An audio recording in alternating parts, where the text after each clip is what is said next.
You're watching Satluj TV News. I'm Angus Scott in London.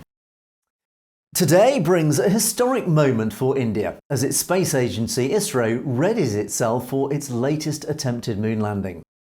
Chandrayaan-3, which means Mooncraft in Sanskrit, is scheduled to touch down shortly after 6 p.m. this evening India time, that's 12:30 GMT, near the little explored lunar South Pole in what would be a world first for any space programme.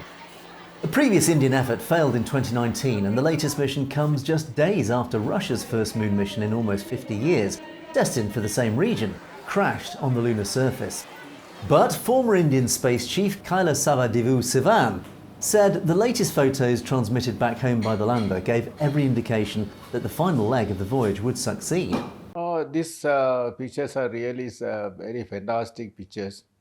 And it is giving some encouragement that we will be able to achieve the landing mission without any problem successfully with this type of camera. That's what I am seeing, looking at this one in that aspect.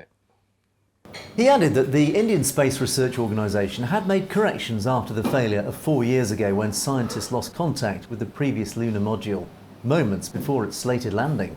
See, basically that Chandrayaan-2, we had some problem in the last minute for landing, and based on the lesson learned from Chandrayaan-2, we have made corrections in the Chandrayaan-3 in terms of that thrusters modifications and guidance modifications, control modifications, like that many places the corrective actions have been taken.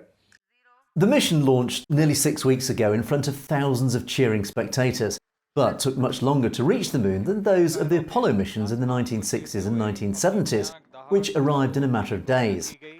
India is using rockets much less powerful than those the United States used back then, and instead the probe orbited Earth several times to gain speed before embarking on its month-long lunar trajectory. Sivan said India's efforts to explore the relatively unmapped lunar South Pole would make a very important contribution to scientific knowledge. So this basically that by achieving this soft landing, that is what India will get is a new technology for landing on a celestial body. This is a big advantage India will be getting.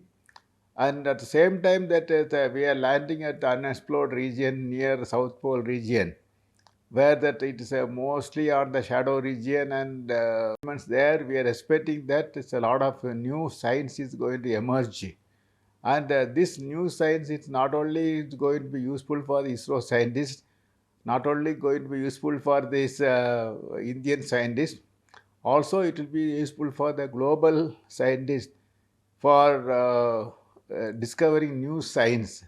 That way, for India as well as global level, this particular mission is very important mission. The latest mission comes with a price tag of $74.6 million.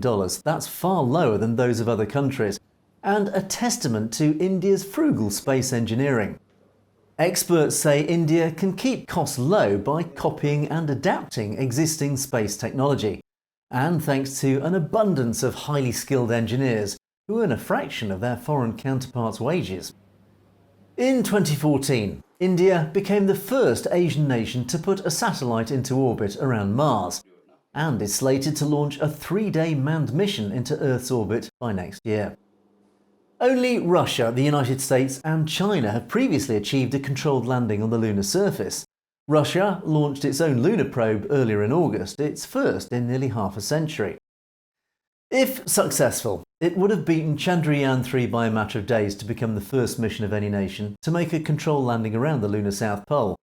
But the Lunar 25 probe crash-landed on Saturday after an unspecified incident as it was preparing for descent. I am not looking this as a competition, and Chandrayaan has launched with its own objective and its own vision. Similarly, Luna also was launched with its own objective and its own vision, and there is no clash in that between them, and there is no competition. I think at this point of time, I see to that when the good number of plans and good number of alternatives have been worked out, and they have been tested and retested, and the way in which the mission is moving, all the places it is taking the correct move and the correct positions, and things are moving out. The readiness of the people, readiness of the system, all put together. I don't think we need to think about something called Plan B. Plan A, some even if something comes, Plan B is there, which is more robust and will enable safely and securely land on the lunar surface. The lander is due to touch down at 4 minutes past 6 p.m. Indian time, that's 12:34 GMT, and ISRO will be live streaming the event from 5:20 p.m. Indian time. You've been watching Satluj TV News, and you can find more stories in detail on our channel at Satnet News, so it's worth clicking on the subscribe button to make sure you get to see stories as they're broadcast. And don't forget, if you have any comments or opinions on any of our news stories, you can comment below, or why not drop us a direct message at message@satlujtv.com. We'd love to hear from you. In the meantime, thanks for watching. For Satluj TV News, I'm Angus Scott in London.